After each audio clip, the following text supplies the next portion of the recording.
The soft glow of the morning sun filtered gently through the thin curtains of Daniel Wright's modest home, casting golden streaks across the small but cozy living room. It was early, and the quiet streets of Maple Ridge lay shrouded in the hush of dawn. Daniel was already awake, moving carefully through the house to avoid waking his wife, Carla, who was still asleep upstairs. Early mornings had always been part of his life, a habit born from his years in the Navy. Now, as a school bus driver, the dawn still called him to duty, though the battlefield had shifted from distant shores to the familiar roads of his hometown. As the coffee maker hummed to life, Daniel inhaled the rich, earthy scent that filled the kitchen. For a brief moment there was peace, the calm before the day began in earnest. Today felt like any other. The routine was simple: gather the kids, deliver them safely to school, and return them home in the afternoon. It wasn't just a job. After 15 years, it felt like a calling. The children he transported daily reminded him of his younger self, growing up in neighborhoods where life was often hard and opportunities few. He took pride in giving them something small yet significant, a ride that felt safe and secure, a space where they could breathe freely, even if only for a little while. Daniel poured himself a steaming cup of coffee and leaned against the counter, gazing out the window at the quiet street. The houses lining Maple Ridge had seen better days, their paint chipped and fences worn down by years of weather and hardship. But they stood tall, guardians of generations that had called this place home. Daniel knew the families that lived there, some battling each day to make ends meet, others already having lost that fight. Yet despite it all, the kids who climbed onto his bus every morning were a flicker of hope. Their laughter, curiosity, and stubborn resilience reminded him why he kept showing up. His thoughts drifted to his own son, Eric, now in his second year at university. A warm smile crept onto Daniel's face. Eric was the first in their family to make it to college, and Daniel couldn't have been prouder. Driving this bus had played no small part in that. Every paycheck, every hour behind the wheel had contributed to Eric's future. With a glance at the clock, Daniel set his cup down. It was time. He slipped on his jacket, grabbed his keys from the hook by the door, and stepped outside, quietly pulling the door shut behind him. The crisp morning air met him as he made his way to the bus depot, where rows of bright yellow school buses waited patiently. The depot buzzed softly with the hum of engines warming up and the low murmur of drivers exchanging greetings. Daniel waved to a few familiar faces, nodding as they chatted briefly about the day's routes.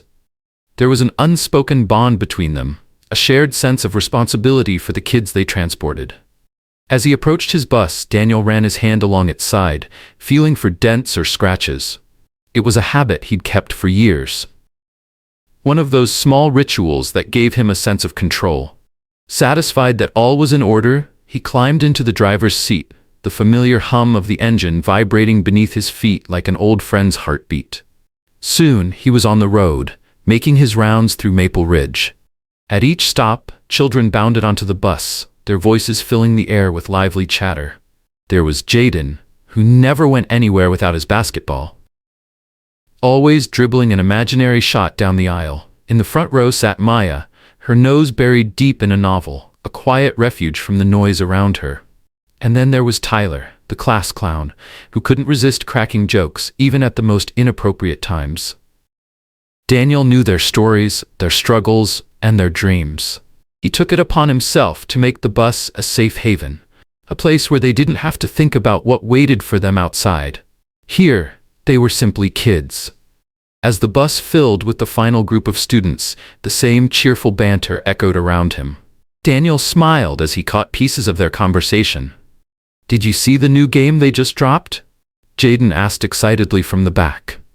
"I've been saving for it. It's supposed to be insane," Tyler replied with a grin.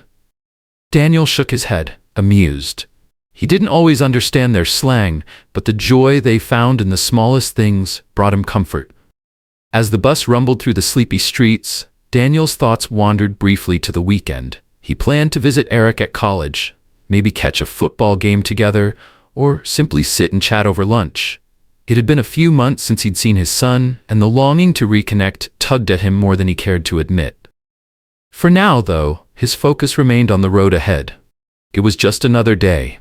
Or so he thought. It's supposed to be fire. Tyler grinned from the back of the bus, his excitement contagious. Daniel Wright glanced at him through the rearview mirror, shaking his head with quiet amusement. He didn't always catch their slang, but he appreciated the joy the kids found in the smallest things.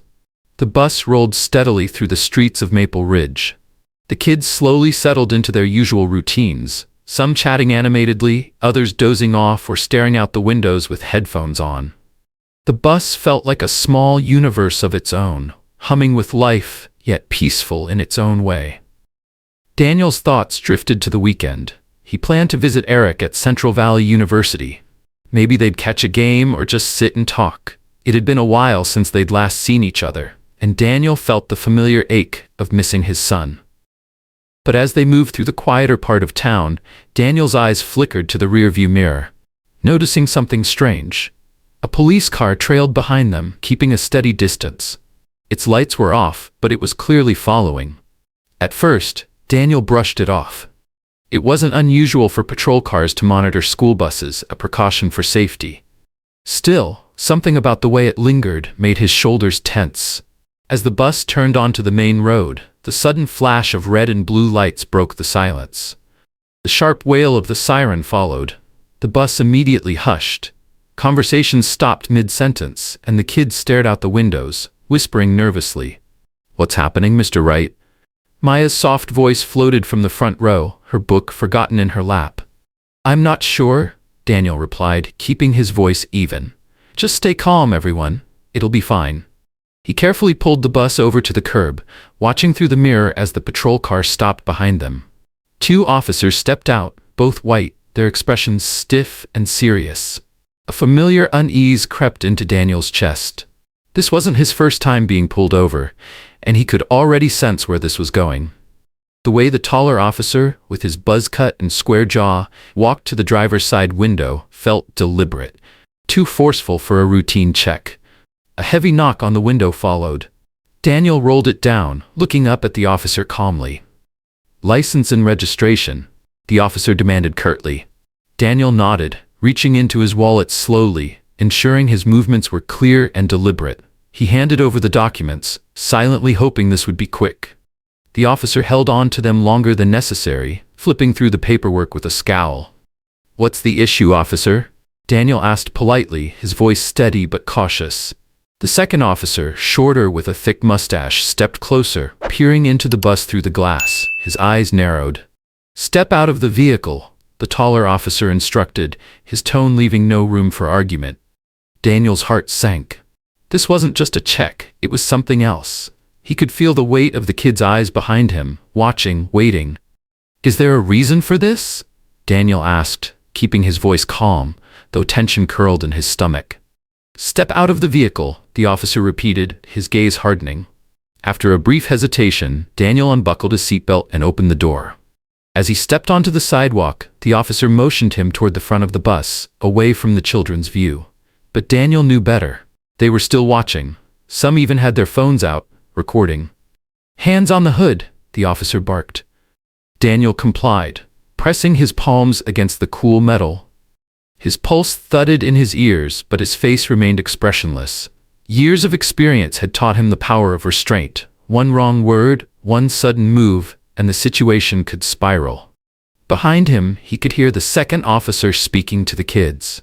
"Everyone stay in your seats. This is just a standard check." Daniel clenched his jaw. He knew this wasn't standard. The buzz-cut officer lingered close behind him. The sound of scribbling on a notepad filled the silence, slow and deliberate.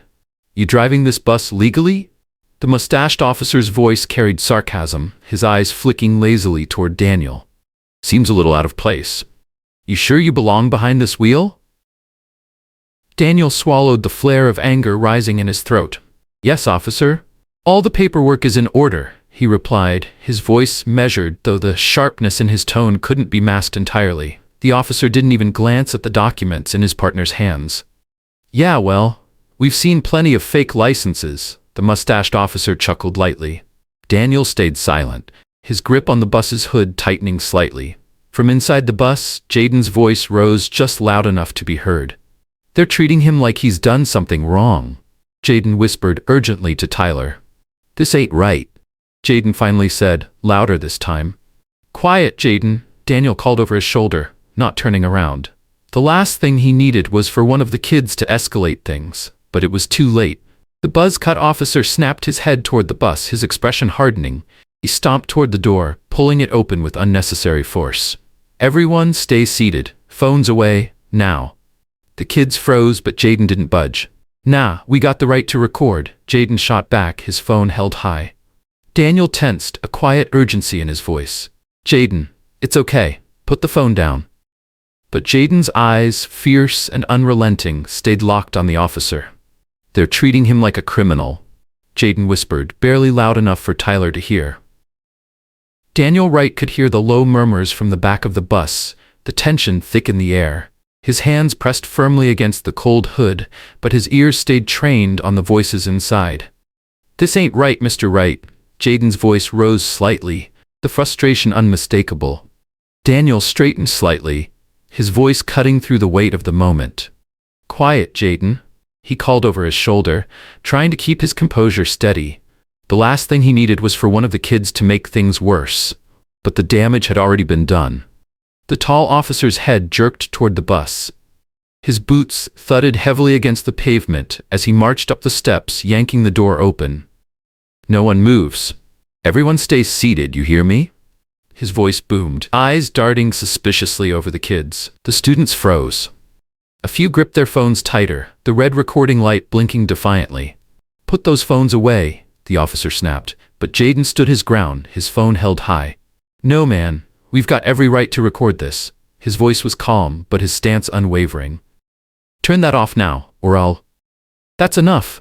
Daniel's voice rang out, sharper than usual. The officer's head snapped toward him, his jaw clenching at the interruption.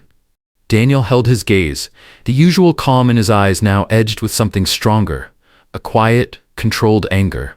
They're just kids, Daniel said, his voice firm. This isn't necessary. The officer stepped closer, looming uncomfortably near, his face inches from Daniel's. I'll decide what's necessary, the officer growled. Hands back on the hood. Daniel exhaled slowly and complied, pressing his palms back onto the bus. From the corner of his eye, he saw Jaden lifting his phone higher, continuing to record. Daniel recognized that look in Jaden's eyes, one he had seen before in his neighborhood growing up. It was the look of someone tired of being treated like they didn't belong, like they were suspect by default. Why are you doing this?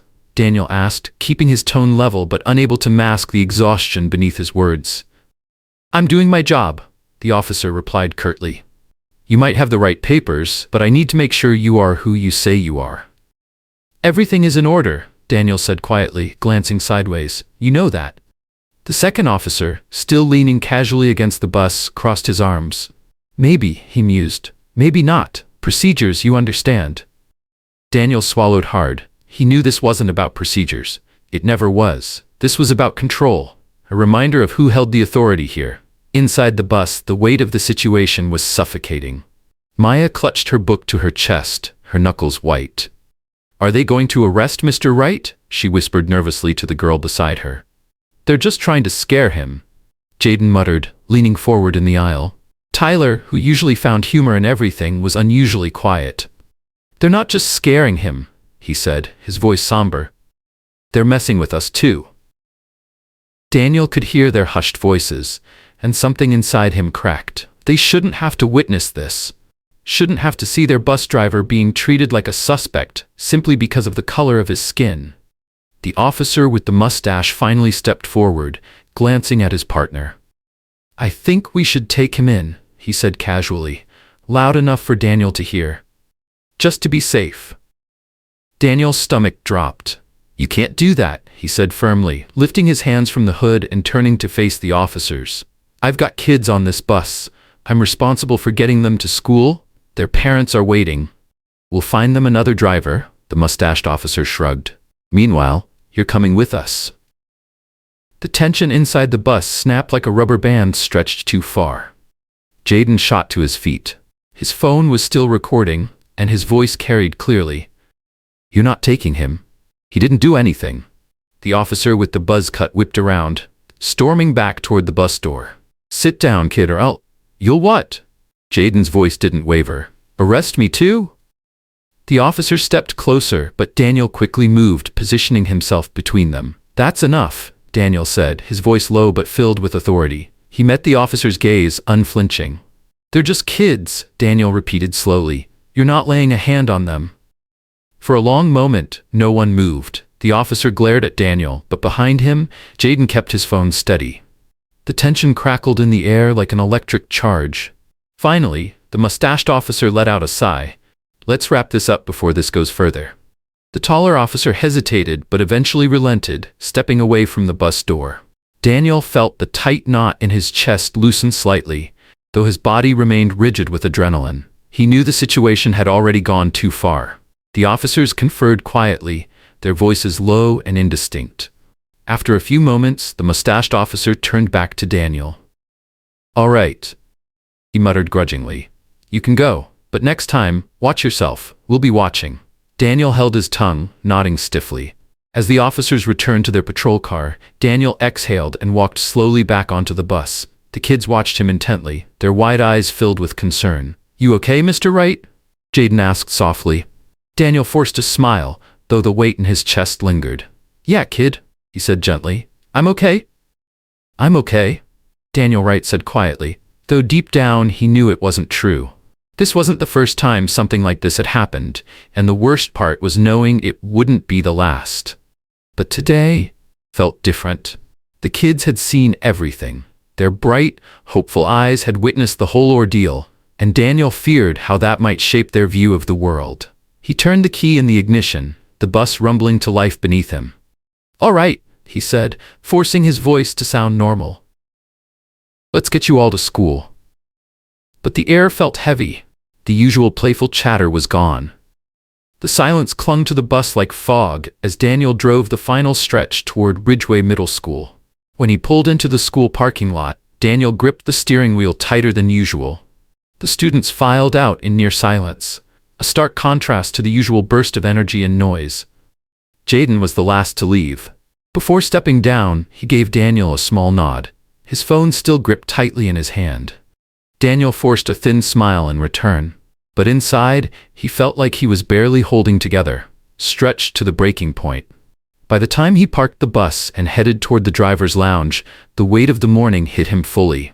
This wasn't just another stop by the police. The kids were involved. They had recorded it. Worse, they had felt it. Daniel slumped into a chair in the worn-out lounge, clutching an unopened bottle of water. His phone vibrated against the table, notifications flooding in. At first, he thought it was Carla or Eric checking in. But as he scrolled through the barrage of messages, his stomach sank. Did this really happen? One message read with a link attached. Daniel hesitated, then clicked. A video filled his screen, grainy but unmistakable. The officer's stern voices, Daniel pressed against the hood of the bus, and Jaden's unwavering camera capturing every second from the aisle.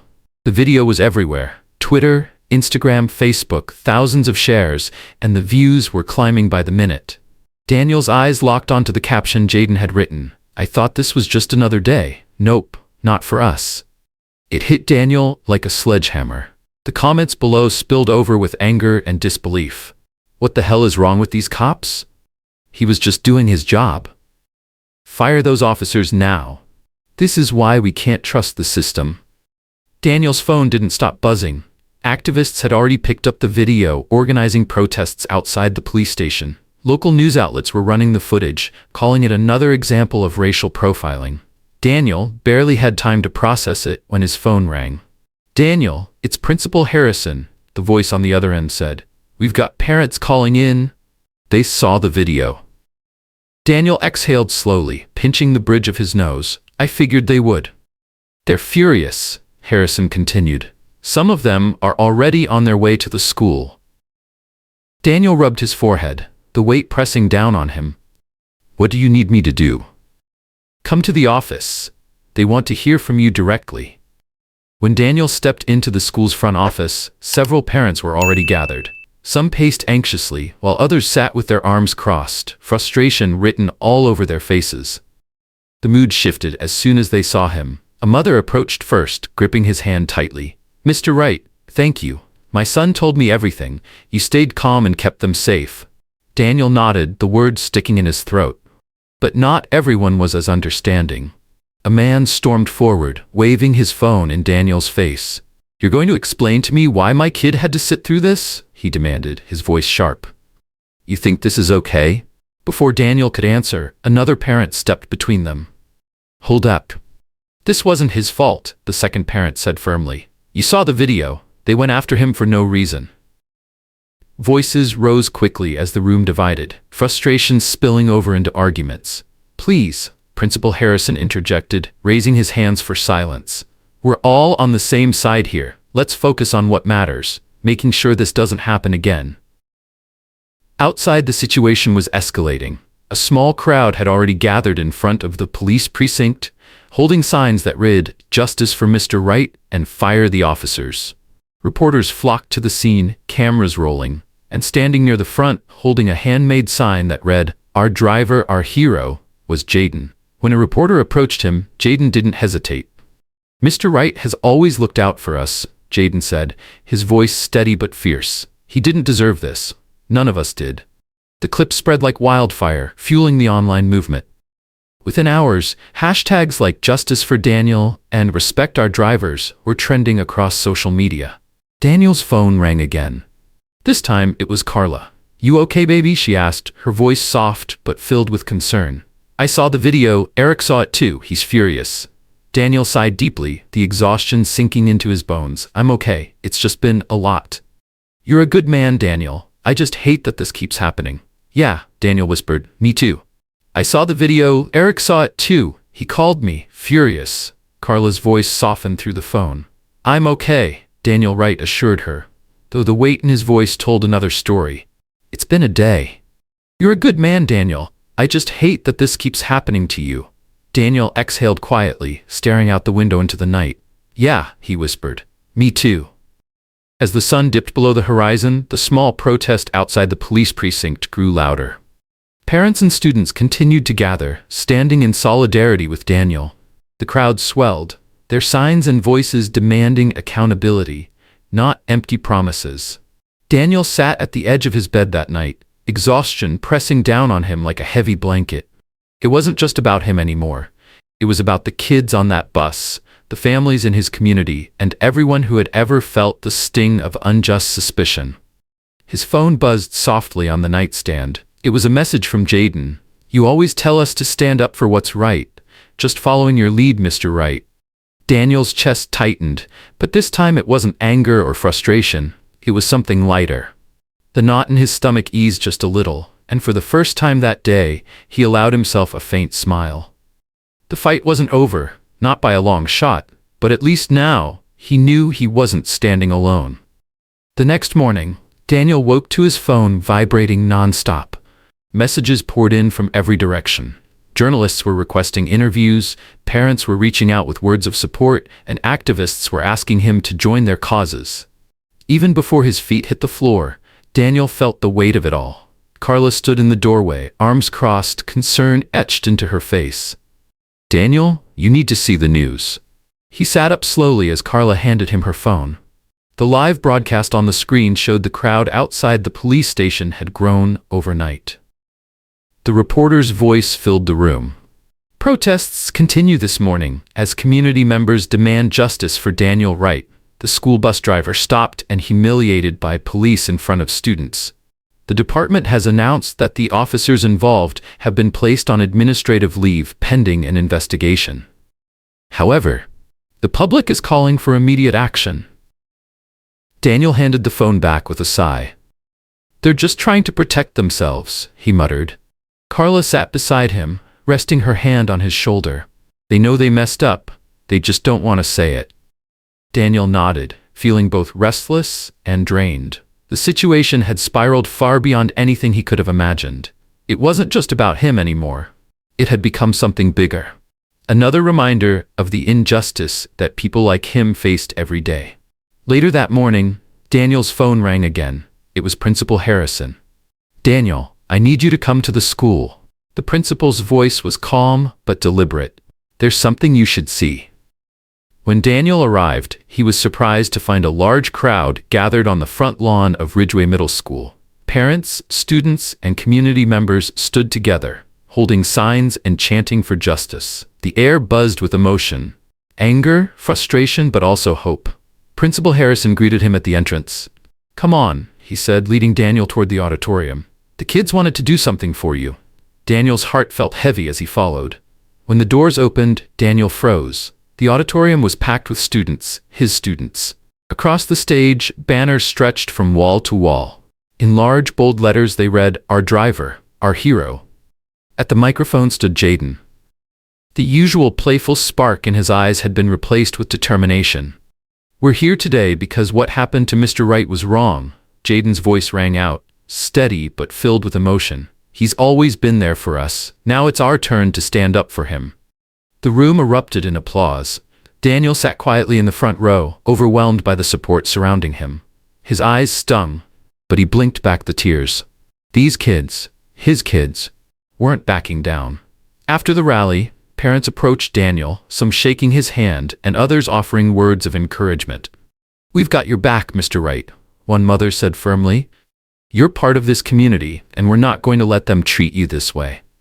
Daniel felt stronger with each passing word, but he knew the fight wasn't over. That afternoon, Daniel's phone rang once more. This time, it was the police chief. "Daniel," the chief began, "I wanted to personally apologize for what happened." Daniel listened in silence. "We've reviewed the footage, and I agree, this was unacceptable. We'll be releasing a public apology, and the officers involved will be dismissed." Daniel exhaled, his shoulders easing for the first time in days. "Thank you," he said simply. It wasn't a complete victory, but it was a step forward. That evening, the community gathered once again, this time for a candlelight vigil outside the police precinct. Daniel stood among the crowd, Carla by his side. As the candles flickered softly, the warm glow cast light on the faces of parents, students, and neighbors standing united. When his turn came to speak, Daniel stepped forward, heart pounding. He looked out over the sea of faces, the people who had stood beside him through everything. "I didn't ask for this," Daniel began, his voice steady. "But I want to thank each and every one of you, not just for standing up for me, but for standing up for what's right." His gaze found Jaden in the crowd, holding his sign high. "This fight isn't over," Daniel continued. "But today, we took a step forward. And as long as we stand together, we'll keep moving forward." Applause broke out, and Daniel stepped back, feeling a little lighter. Carla squeezed his hand, offering him a small smile.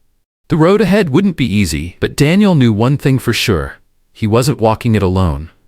As Daniel Wright stood in front of the crowd, the flickering candlelight illuminated the faces of those who had stood by him through the storm. His students, their parents, community activists, strangers who had seen the video and felt compelled to act. Daniel took a breath, his voice steady but filled with emotion. "I didn't ask for any of this," he began, "but I want to thank each and every one of you, not just for standing up for me, but for standing up for what's right." He paused for a moment, his eyes catching Jaden's in the crowd. "This fight isn't over," Daniel continued, "but today we took a step forward. And as long as we keep standing together, we'll keep moving forward." The crowd erupted into applause. As Daniel stepped back, the weight on his shoulders felt lighter. Carla squeezed his hand, and Daniel glanced at her with a small, grateful smile. The next morning, Daniel returned to his bus. His usual route awaited, and for the first time in days, the air felt different, calmer, yet stronger. As he pulled up to the first stop, Jaden was already there, waiting at the corner with a wide grin.